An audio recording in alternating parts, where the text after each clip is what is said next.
बिस्मिल्लाहिर्रहमानिर्रहीम।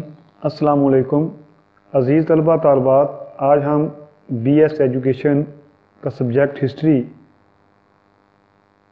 का तीसरा lecture history as academic discipline को पढ़ने वाले हैं। लेकिन उससे पहले नबी अकरम सल्लल्लाहु अलैहि वसल्लम का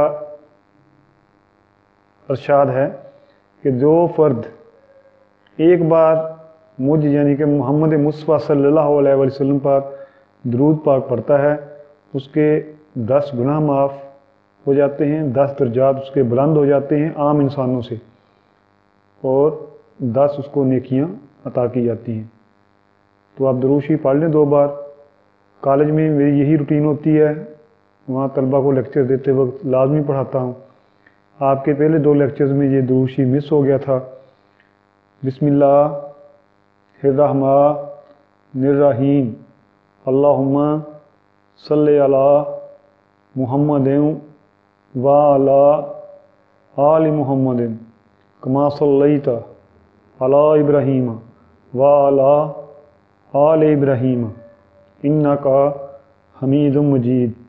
अल्लाहुम्मा बारिक अला मुहम्मदिन व अला आलि मुहम्मदिन कमा बारकता अला इब्राहीम व अला आलि इब्राहीम इन्नका हमीदुम मजीद। अल्लाहुम्मा सल्लि अला मुहम्मदिन व अला आलि मुहम्मदिन कमा सल्लैता अला इब्राहीम व अला आलि इब्राहीम इन्नका हमीदुम मजीद।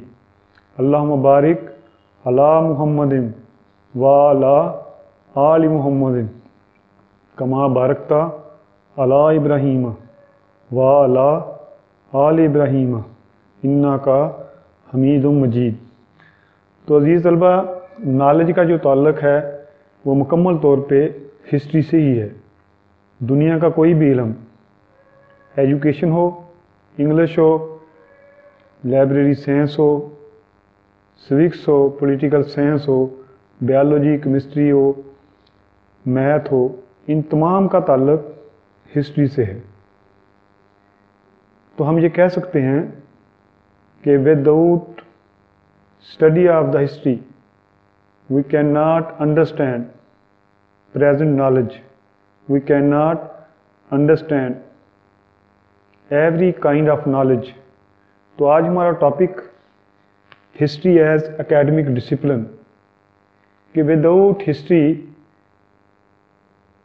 हम किसी भी सूरत में एकेडमिक को नहीं समझ सकते, एकेडमिक डिसिप्लिन को नहीं समझ सकते। तो इसमें सबसे पहला पॉइंट है फ्रूटफुल फॉर मेंटल ट्रेनिंग। छोटा बच्चा होता है तो हम उसको स्टोरीज सुनाते हैं। स्टोरीज का ताल्लुक हिस्ट्री से होता है। जिस किस्म की हम स्टोरीज सुनाएंगे, बच्चे का मेंटल जो है उसी किस्म की ट्रेनिंग की सीढ़ियाँ चढ़ेगा। अब बच्चा मुसलमान घराने में पैदा होता है तो हम बच्चे को छोटी छोटी नबी अकरम सल्लल्लाहु अलैहि वसल्लम की स्टोरियाँ सुनाते हैं। अगर ईसाई घराने में पैदा होता है तो छोटी छोटी यस्सु मसीह अलैहिस्सलाम की स्टोरियाँ सुनाते हैं। तो मतलब ये होता है कि बच्चे की हमने मेंटल ट्रेनिंग करवानी होती है।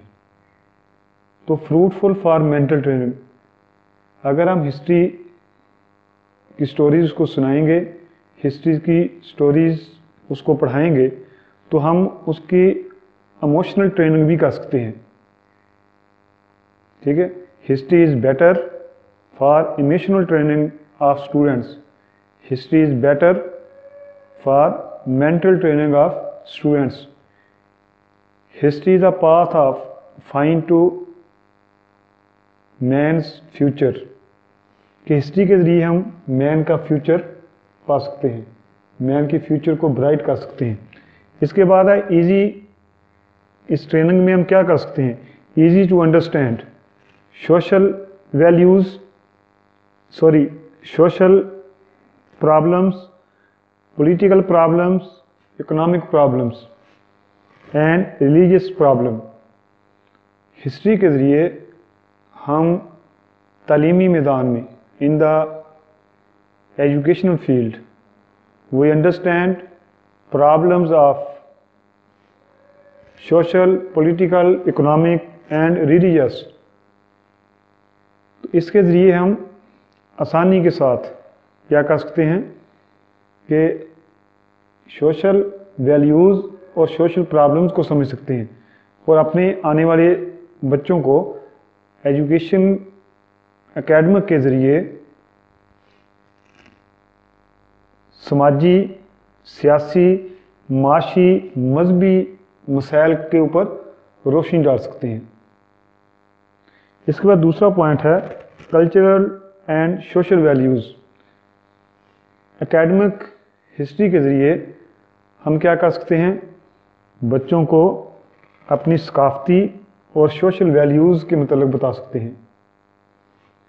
अब एज ए मुस्लिम हम अपने कल्चर, अपनी ईदैन, ईद मिलादुन नबी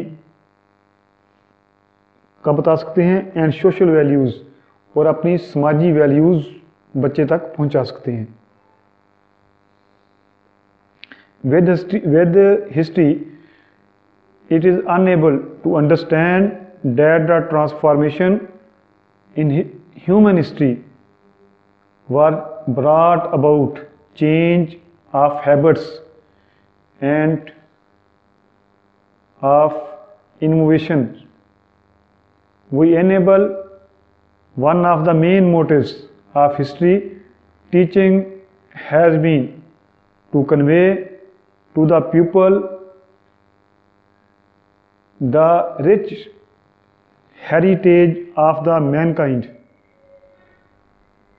अब हम सोशल वैल्यूज़ में अपनी हेरिटेज के मतलब अपने पीपल्स को बता सकते हैं कि अपने शागिर्दों को बता सकते हैं कि हमारा सोशल कल्चर जो है, हमारा सोशल हेरिटेज जो है वो किस कदर डेवलप हुआ था और किस कदर वो आसान तरीके के साथ हम तक पहुंचा था। इसके बाद है पॉलिटिकल वैल्यूज़। एकेडमिक डिसिप्लिन के ज़रिए हम क्या कर सकते हैं, अपनी पॉलिटिकल वैल्यूज़ अपने स्टूडेंट्स तक पहुंचा सकते हैं। History stand as a beacon of hope when some nations is overwhelmed with dark clouds। History जो है वो हमें जब बादल छाए हुए होते हैं तो हमें एक होप दिखाती है कि अपनी पॉलिटिकल वैल्यूज़ के ज़रिए हमें फ्यूचर के लिए क्या नज़र आती है, इसमें होप नज़र आती है। तो अजीज़ तलबा, आपने क्या करना है, इसके अंदर सिर्फ दो लाइनें आसान इंग्लिश में लिख देनी है। इसके बाद है नेशनलिटिक वैल्यूज़। हिस्ट्री हमें अपनी नेशनल वैल्यूज़ के मतलब बताती है। अब पाकिस्तानी हैं तो हिस्ट्री हमें बताती है कि पाकिस्तान कब आज़ाद हुआ, पाकिस्तान की सोशल वैल्यूज़ क्या हैं, पाकिस्तान की नेशनल वैल्यूज़ क्या हैं। पाकिस्तान जो है उसके अंदर जो है वो रहने वाले लोगों के लिए प्रॉपर टीचिंग के ज़रिए हम अपनी नेशनल वैल्यूज़ को अपग्रेड कर सकते हैं। इसके बाद है इंटरनेशनल वैल्यूज़। हिस्ट्री के ज़रिए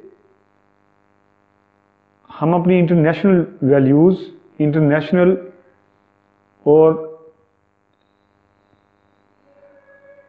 इंटरनेशनल जो वैल्यूज़ हैं उनको अपग्रेड कर सकते हैं। इंटरनेशनल इल्म को हम समझ सकते हैं। इसलिए हमें ये चाहिए कि हम एकेडमिक डिसिप्लिन के ज़रिए अपने इंटरनेशनल वैल्यूज़ को अप करें। इसके बाद एजुकेशनल वैल्यूज़। एकेडमिक डिसिप्लिन में हिस्ट्री के ज़रिए हम अपने बिहेवियर को, एजुकेशनल बिहेवियर को चेंज कर सकते हैं, अपनी एजुकेशनल बिहेवियर को अप कर सकते हैं और अपने एजुकेशनल बिहेवियर को बेहतर कर सकते हैं। इसमें हम 3 पॉइंट लिख सकते हैं कि एजुकेशनल बिहेवियर को हम अप कर सकते हैं, एजुकेशनल बिहेवियर को इम्प्रूव कर सकते हैं, एजुकेशनल बिहेवियर को जो है उसके जो प्रॉब्लम्स हैं उनको हम ख़त्म कर सकते हैं। तो अज़ीज़ तलबा, इस तरह ये एक लेक्चर आप तक पहुंचा है। आपने इसके नोट्स तैयार कर लेने हैं और आसान इंग्लिश में आपने हर पॉइंट के अंदर 3-3 लाइनें आसानी के साथ लिख लेनी है। अल्लाह हाफिज़।